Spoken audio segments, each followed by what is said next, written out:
Dans la suite des aventures de Bastien. Ouah, la barque! Après avoir réussi la première épreuve de Maître Chang, nos 3 petits héros arrivent à l'arrière du temple. Trop bien, on va faire du bateau. Bastien saute sur les rochers pour rejoindre la barque, Et hop, suivi de Lilou et de 1, et de 2. et Enzo qui saute à son tour pour les rejoindre. Attention, j'arrive. Les voilà installés tous les 3, prêts pour naviguer selon les consignes de Maître Chang. Enzo distribue les rames, Bastien en saisit une, tandis que Lilou précise Et moi, je vais bronzer, hein. Je ne pagaille pas. dit-elle en s'asseyant confortablement. On a un bateau. S'écrie Bastien, et les voilà partis. Bastien en capitaine du bateau, Regarde, ça avance bien. Enzo, lui, s'assure de la bonne direction à prendre. Plus à droite, Bastien, s'il te plaît. Quant à Lilou, elle profite du paysage. Le zombie fou continue ses recherches en suivant les traces de pas, Suivre. Pas. mais reste très mécontent de ne pas avoir pu lancer sa fusée. Il s'arrête devant le lac et décide de sortir un nouveau feu d'artifice. Mais cette fois, il s'agit de dynamite. Il regarde à gauche, puis à droite. Personne à l'horizon. Il allume les bâtons de TNT et les jette à l'eau. Le zombie fou est ravi de cette explosion. Mais la détonation fait sauter un poisson à la surface. Le zombie fou prend peur et s'enfuit à toute vitesse. Plutôt peureux pour un zombie.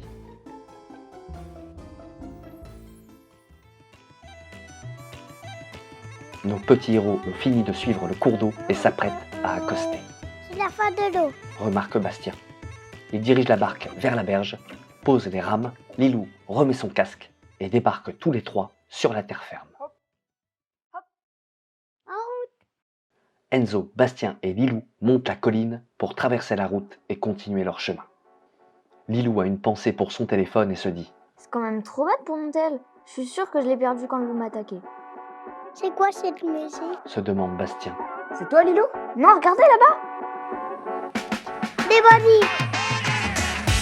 Effectivement, Bastien arrive. Il s'agit de Matt le bandit qui arrive avec sa bande, Hey, salut les jeunes! dit-il en refermant son véhicule. Bastien s'équipe du couteau donné par le chevalier loup. Enzo et Lilou sont sur leur défense. Rapidement, les bandits les entourent. Ça se complique, hein? Alors mes jeunes amis, où allez-vous? D'où venez-vous? Vous me semblez hyper sympa, et je vois que vous avez des jolies choses sur vous. Le bandit s'approche de nos aventuriers sous l'œil attentif de sa bande. Vous savez sans doute que c'est mon secteur ici, et que pour passer, il y a une petite taxe à payer. Pas grand-chose, mais une petite contribution, pour moi et ma bande de copains. Quel joli couteau tu as là! Et toi, c'est le ICAS 4.8? Ça suffit. S'écrie une bandit restée en arrière. Ah, voilà ma bandit préférée, Iris. Assez de politesse, Matt. Toi, ton couteau. Toi, ton épée. Et toi, le casque et que ça saute. Bastien éclate de rire alors que Matt a dégainé ses revolvers. Énervé par le rire de Bastien, Matt se retourne vers un bandit sur la gauche et dit Bud, corrige-moi ce garçon! Le bandit lève son arme et crie. Prends ça, petit rigolo! Mais Bastien se baisse et Enzo bloque l'attaque. En se relevant, Bastien met un énorme coup de poing à Bud. Enzo brise les armes de Matt pendant que Lilou dérobe mon le revolver. pistolet de Iris pour le jeter dans le lac plus bas. À nous deux! Et un nouveau bandit attaque. Bastien bloque le coup avec son couteau, esquive le deuxième et réalise un saut de côté pour le surprendre. Il envoie un nouveau coup de poing qui fait voler le bandit sur les 2 autres. Et tous s'écrasent avec force sur la voiture de Matt. Je croyais m'avoir. Hein. Mais c'est qui ce petit bonhomme? Dit Bud en courant vers la voiture. Matt est très énervé, Comment osez-vous toucher à ma voiture? dit-il en lançant un terrible coup de poing. Mais Enzo bloque et riposte avec un coup de sabre qui envoie Matt au tapis. Il se relève vite en leur disant. Vous avez de la chance, j'ai une tape sur le feu, je dois y aller. La bandit Iris ajouta. Et moi, j'ai rendez-vous chez le coiffeur, j'avais oublié. Matt retourne à sa voiture et rouvre les portes. Il se retourne, Quand on se reverra, ce sera double taxe à payer. précise-t-il Ouais. en remontant dans son véhicule avec Bud. Le bandit à la casquette ajouta, Mamma mia. Et moi, je dois refaire des gâteaux pour mon papa. dit-il pour se justifier, lui aussi, de sa fuite. Tous installés, Matt redémarre le moteur.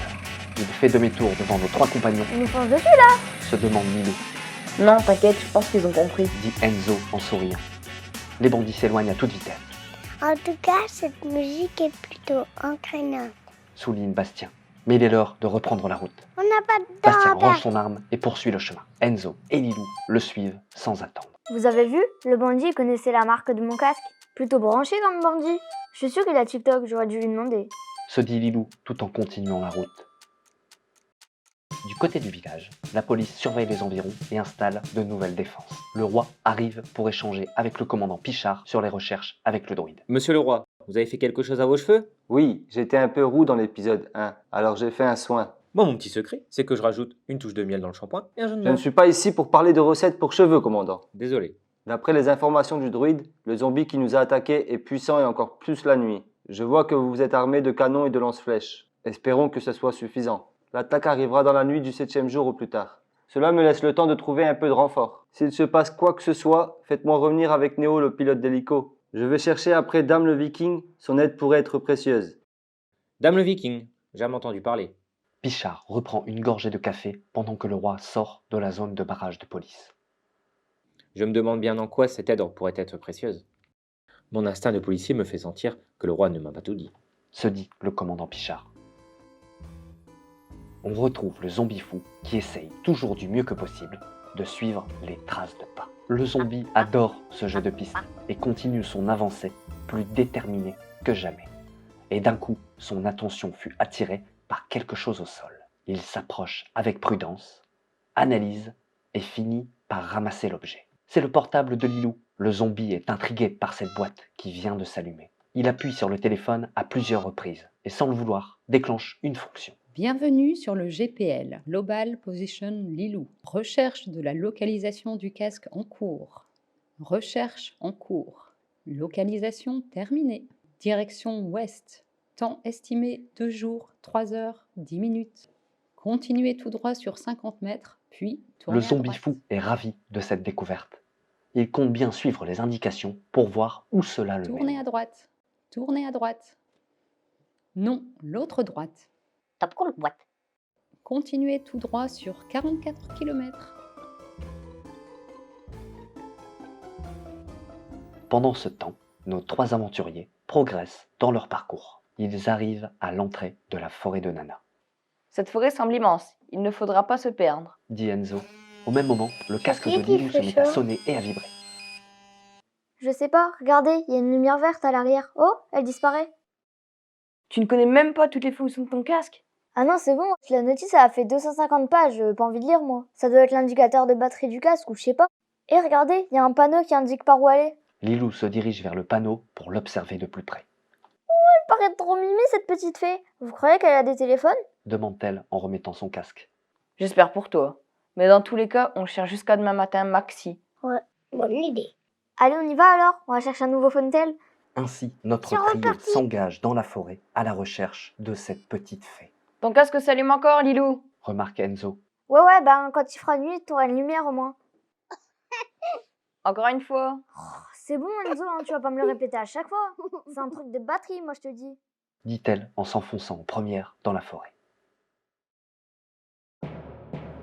Dans le repère des zombies, certains guettent une alerte du zombie fou. Mais soudain, c'est le retour du zombie rapido. Il revient avec de bonnes nouvelles, puisque le village ne présente pour lui aucune menace. Il se dirige vers le zombie squelette et les autres et leur explique. Rien à craindre du village et aucune trace d'un chevalier d'argent. Le zombie squelette est ravi de cette nouvelle.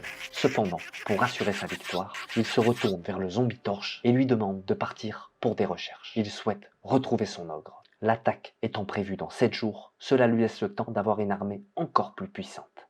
Je pars dans la vallée des ogres. À mon avis, il devrait y être. Répond le zombie torche. Toi et toi, venez avec moi. S'il faut le ramener de force, on ne sera pas trop de 3. Les 3 zombies prirent la route à la recherche de ce nouvel allié. Mais avec toutes ces années, cet ogre existe-t-il toujours? Quoi qu'il en soit, le zombie squelette est ravi de la tournure des événements. Il commence à être impatient d'arriver au 7e jour. La victoire lui semble assurée. Lilou, Bastien et Enzo sont dans la forêt et cherchent le moindre indice concernant cette petite fée. Mais quelqu'un se cache et observe leur passage. J'ai cru voir quelqu'un là-bas. Dit Lilou. Il y a sûrement 4 immédiats ta truc. Moi, hormis ta lumière de casque, je n'ai rien vu. Dit Enzo pour agacer un peu Lilou. Alors qu'ils continuent leur avancée dans la forêt, Lilou s'écrie. Oh, les lapins, ils sont trop mignons! Regardez, ils viennent vers nous. Là-bas. Mais Bastien a surtout remarqué quelqu'un caché qui les observe. Cette personne disparaît pour débouler devant eux comme tombée des Non arbres. mais ça se fait pas ça. Liliane, Bernard, Pimpin au pied. Qui êtes-vous? Demande la jeune fille. Moi, c'est Lilou. Je suis avec mes amis Bastien et Enzo. Vous ne semblez pas être des zombies. demande-t-elle. Des zombies? Pas du tout, nous venons de la part de Chang et nous recherchons la petite fée Aileina. Ce n'est pas toi par hasard? Non, ce n'est pas moi, je m'appelle Candice. Je ne suis pas une fée, mais je sais parler aux animaux. Laissez-moi vous aider dans votre recherche. Candice sort alors un ocarina. Elle joue quelques notes et en une seconde, Waouh! un oiseau vient se poser devant eux. Candice demande alors à l'oiseau. Oh, toi, bel et grand oiseau, peux-tu nous conduire à la maison de Aileina, s'il te plaît? À peine a-t-elle fini sa phrase que le volatile prend son envol en piaillant. Allez, allez, dépêchez-vous, il vole vite, il ne faut pas le perdre de vue. Oui, dépêchez-vous, elle a raison. C'est parti! On vous suit. Lilou au casque. Enzo, t'es pénible.